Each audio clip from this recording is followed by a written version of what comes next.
स्वागत है दोस्तों। आज के मुख्य समाचार में आज देश और दुनिया से कई अहम और बड़ी खबर आ रही है। बात करेंगे हर खबर पर विस्तार से। हिमाचल में कांग्रेस 2/3 बहुमत की और मोदी के सुरजेवाला ने बताया जुमलेबाज। एक और बड़ी अपडेट, सरकार को घेरने की तैयारी में बैक्यू टिकैत ने किसान मजदूर महापंचायत से 26 नवंबर को लखनऊ पहुंचने का किया आह्वान। इसी के साथ अगली बड़ी खबर में आपको बताएंगे। पुरानी पेंशन बहाली के मामले में भाजपा से नाराज हैं प्रदेश के लाखों कर्मचारी, सत्ता वापसी में बन सकता है रोड़ा। एक और बड़ी अपडेट, गुजरात चुनाव के बाद देश की जनता को महंगाई की चौथी डोज देगी भाजपा, हरीश रावत का बड़ा आरोप। तो चलिए देख लेते आज की पहली बड़ी खबर। हिमाचल में कांग्रेस 2/3 बहुमत की और मोदी को सुरजेवाला ने बताया जुमलेबाज। दरअसल दोस्तों, कांग्रेस ने हिमाचल प्रदेश की भाजपा सरकार को बेरोजगारी, महंगाई और लूट की सरकार करार देते हुए मंगलवार को कहा कि भारत जोड़ो यात्रा के माध्यम से राहुल गांधी जो मुद्दे उठा रहे हैं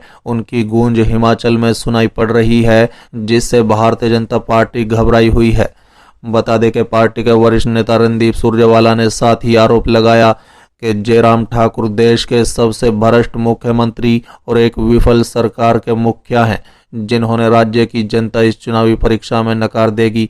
बता दें कि ये पूछे जाने पर कि क्या राहुल गांधी हिमाचल प्रदेश में प्रचार करेंगे, तो सुरजेवाला ने संवाददाताओं से कहा कि जब जनता के आशीर्वाद से कांग्रेस की सरकार का गठन होगा तो राहुल गांधी जी उसमें शिरकत करेंगे और अपना आशीर्वाद देंगे। उन्होंने ये भी कहा है कि राहुल जी एक नई अलख जगाने के लिए 3570 किलोमीटर की यात्रा कर रहे हैं।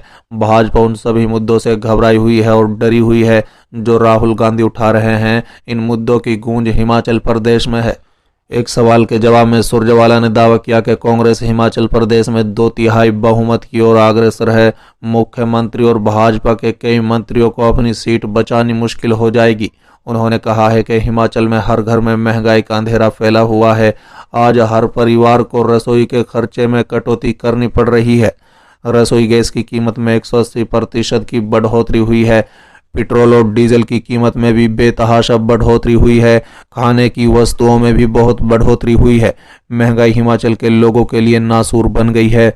बता दें कि उनके अनुसार आधिकारिक आंकड़े भी भले ही बेरोजगारी दर 9% दिखाते हैं, लेकिन ध्यान से विश्लेषण करने पर आंकड़े हैरान करने वाले हैं। 20 से 24 साल के युवाओं के बीच बेरोजगारी दर 62% है। सुरजेवाला ने आरोप लगाया कि मोदी जी और जयराम जी दोनों बड़े जुमलेबाज हैं। मोदी जी ने 2 करोड़ नौकरियों का वादा किया था, उस वादे का क्या हुआ वो सब जानते हैं। जयराम जी ने युवाओं को नौकरी देने और हर गांव में बीपीओ खोलने समेत कई वादे किए थे, लेकिन वो वादे पूरे नहीं हुए। साथ ही उन्होंने कहा है कि आज 8 साल बाद नोटबंदी की 6ठी बरसी पर भाजपा को वोट की चोट से सजा देने का समय आ गया है। सुरजेवाला ने यह भी कहा है कि बेरोजगारी, महंगाई, लूट और झूठ की सरकार को सबक सिखाने का समय आ गया है। हिमाचल प्रदेश की सभी 68 विधानसभा सीटों के लिए 12 नवंबर को मतदान होगा, 8 दिसंबर को मतगणना होगी। चलिए अगली खबर, सरकार को घेरने की तैयारी में बैक्यू टिकैत ने किसान मजदूर महापंचायत से 26 नवंबर को लखनऊ पहुंचने का किया आह्वान। दरअसल दोस्तों, किसान नेता राकेश टिकैत अपने पूर्वांचल दौरे के मद्देनजर मंगलवार को यहां पहुंचकर किसान मजदूर महापंचायत को संबोधित कर रहे थे।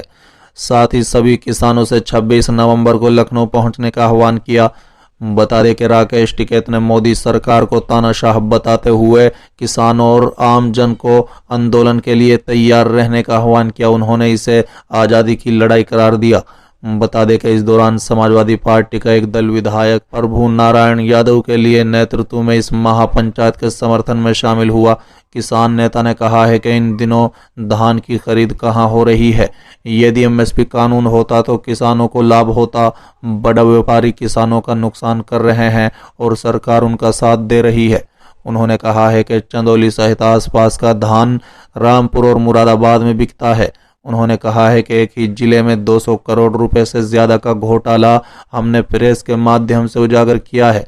किसान इससे बचे, आंदोलन करे और अपनी फसलों को बचाए। साथ ही किसान नेता ने किसान और नौजवानों के लिए उत्तर प्रदेश सरकार द्वारा किए जा रहे कार्यों के दावे को सिरे से नकारते हुए कहा कि नौजवानों के लिए अग्निवीर लेकर आए हैं। कोई सांसद, विधायक या उनके परिवार के लोग अग्निवीर बन के दिखाए। उन्होंने सरकार से मांग की कि अगर किसानों के लिए काम करने का दावा कर रही है तो उनकी बिजली पानी फ्री करा दे, नहर में पानी दिला दे, गन्ने का भुगतान कर दे, उनका धान आलू बिकवा दे। क्या ये सरकार किसानों के लिए खेतों में मीटर लगवाकर फ्री बिजली देने का काम कर रही है?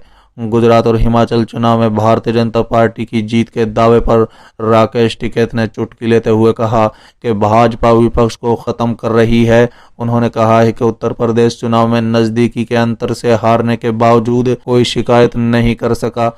जिसने शिकायत की उसे भाजपा में शामिल होना पड़ा। टिकैत ने प्रधानमंत्री मोदी के गुजरात मॉडल पर बोलते हुए कहा है कि गुजरात में इतने दंगे और दहशत फैलाई गई कि वहां पर कोई अपनी आवाज उठाने को तैयार नहीं है। दहशतगर्दी का माहौल अगर देखना है तो गुजरात में जाकर देखिए, वहां पुलिस भी प्राइवेट है।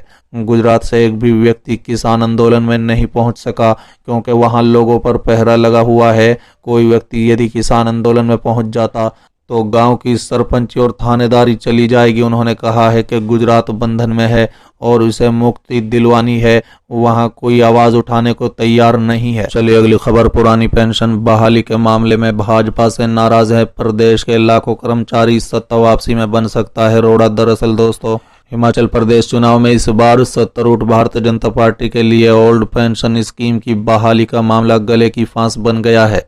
इसके चलते कर्मचारियों की भारी नाराजगी का सामना पार्टी को चुनाव में करना पड़ रहा है और विपक्षी दल कांग्रेस और आम आदमी पार्टी इस मुद्दे को भुनाने के लिए कोई कोर कसर नहीं छोड़ रही है, जिससे सारा चुनाव ओपीएस के इर्द गिर्द सिमटने लगा है। बता दें कि चुनाव की घोषणा से पहले भाजपा के रणनीतिकारों का शायद इस बात का आभास भी नहीं था कि ये मुद्दा आगे चलकर गले की फांस बन जाएगा।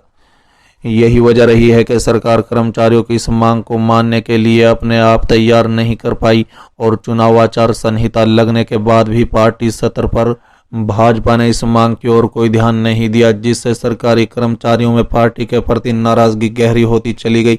प्रदेश में लाखों सरकारी कर्मचारी हैं और हर घर का एक सदस्य प्रदेश सरकार का कर्मचारी है। इतने बड़े वोट बैंक की नाराजगी किसी भी सरकार को सत्ता से बेदखल कर सकती है। यही वजह है कि इस बार भी चुनाव में ओपीएस एक बड़ा मुद्दा भाजपा के खिलाफ बन गया है। इससे पहले भी भाजपा की सरकार राज्य के कर्मचारियों के गुस्से का शिकार हो चुकी है और 1993 के चुनाव में कर्मचारियों के गुस्से की वजह से ही भाजपा को नुकसान उठाना पड़ा था और चुनाव में शांता कुमार की सरकार को करारी हार का सामना करना पड़ा था। उसके बाद शांता कुमार शेखर राजनीति में वापसी नहीं हो पाए और उन पर कर्मचारी विरोधी होने की ठप्पी ही लग गया। बता दें, इन दिनों प्रदेश के कर्मचारियों के बीच भाजपा सरकार के प्रति गुस्सा देखा जा रहा है। गौरतलब है कि दिसंबर 2003 में पूर्व प्रधानमंत्री स्वर्गीय अटल बिहारी वाजपेयी के नेतृत्व वाली राष्ट्रीय जनतांत्रिक गठबंधन सरकार द्वारा ओपीएस को समाप्त कर दिया गया था और सभी राज्य सरकारों, जिसमें दिवंगत वीरभद्र सिंह के नेतृत्व वाली